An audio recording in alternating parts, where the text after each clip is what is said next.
જય શ્રી કૃષ્ણ. હું સ્નેહા મારી પહેલી રસોઈમાં તમારું સ્વાગત કરું છું. આજે આપણે બનાવશું હોળી સ્પેશિયલ પારંપરિક માલપુઆ. જો તમને રેસીપી પસંદ આવે તો વિડીયોને લાઇક શેર અને ચેનલને સબસ્ક્રાઈબ કરજો.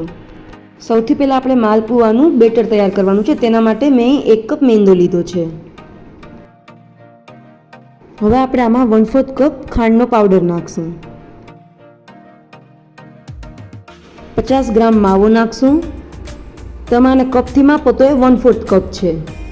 1/4 ટીસ્પૂન એલચીનો પાવડર નાખશું. આ બધાને પહેલાં આપણે સારી રીતે મિક્સ કરી લેશું.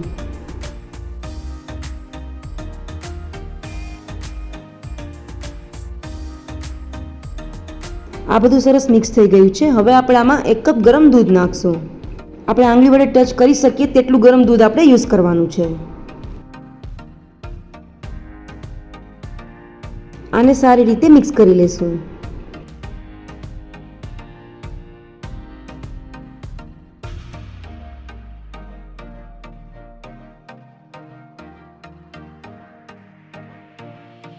આ બધું સરસ મિક્સ થઈ ગયું છે અને માલપુઆ બનાવવા માટેનું પરફેક્ટ મિક્સચર બનીને તૈયાર થઈ ગયું છે. હવે આપણે આને 10 મિનિટ માટે રેસ્ટ થવા દઈશું.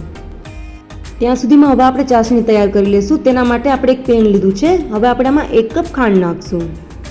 1 કપ ખાંડ સામે આપણે 1 કપ પાણી નાખશું.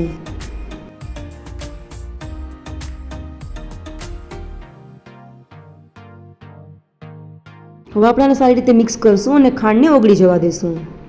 ખાંડ ઓગળી ગઈ છે અને આ બોઇલ પણ થવા લાગ્યું છે. આપણે આની કોઈ ચાસણી તૈયાર નથી કરવાની. હજી આપણે આને વધારે 2 મિનિટ ઉકાળી લેશું.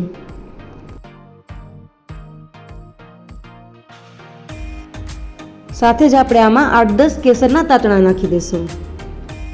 કેસર નાખવાથી માલપુઆનો કલર અને ટેસ્ટ બંને ખૂબ જ સરસ આવે છે.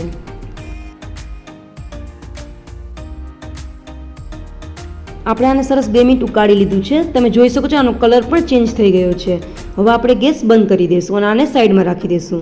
હવે આપણા માલપુઆનું મિક્સચર પણ રેસ્ટ કરીને તૈયાર છે. તો હવે આપણે આમાંથી માલપુઆ તૈયાર કરશું.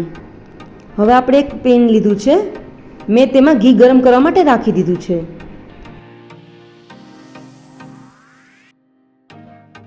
ઘી ગરમ થઈ ગયું છે. હવે આપણે ચમચી વડે 1-2 ડ્રોપ્સ નાખી અને તેને ચેક કરી લઈએ. તમે જોઈ શકો છો કે આ ધીરે ધીરે કરીને ઉપર આવે છે. તો આ પ્રમાણેનું ટેમ્પરેચરવાળું ઘી આપણે યુઝ કરવાનું છે. એટલે કે માલપુઆ બનાવવા માટે આપણું ઘી છે એ પરફેક્ટ ગરમ થઈ ગયું છે. હવે આપણે આમાં માલપુઆ બનાવશું. તેના માટે મેં એક ચમચામાં બેટર લીધું છે. હવે આપણે આ ચમચા વડે બેટરને ફક્ત વચ્ચે જ નાખવાનું છે, જેનાથી માલપુઆનો સેટ છે તે ખૂબ જ પરફેક્ટ અને સરસ આવે. પહેલાં આપણે આને સારી રીતે સેટ થવા દઈશું. આ હવે પરફેક્ટ સેટ થઈ ગયું છે. તો હવે આપણે આને ફેરવી લેશું.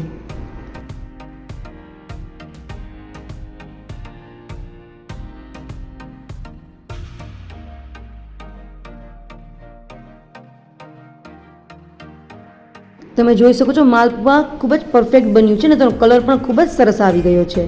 હવે આપણે આને એક પ્લેટમાં કાઢી લેશું અને આ રીતે જ બધા માલપુઆ બનાવીને તૈયાર કરી લેશું. આપણા બધા માલપુઆ બનીને તૈયાર છે. હવે આપણે આ માલપુઆને આપણે જે ચાસણી તૈયાર કરી છે તેમાં નાખી દઈશું.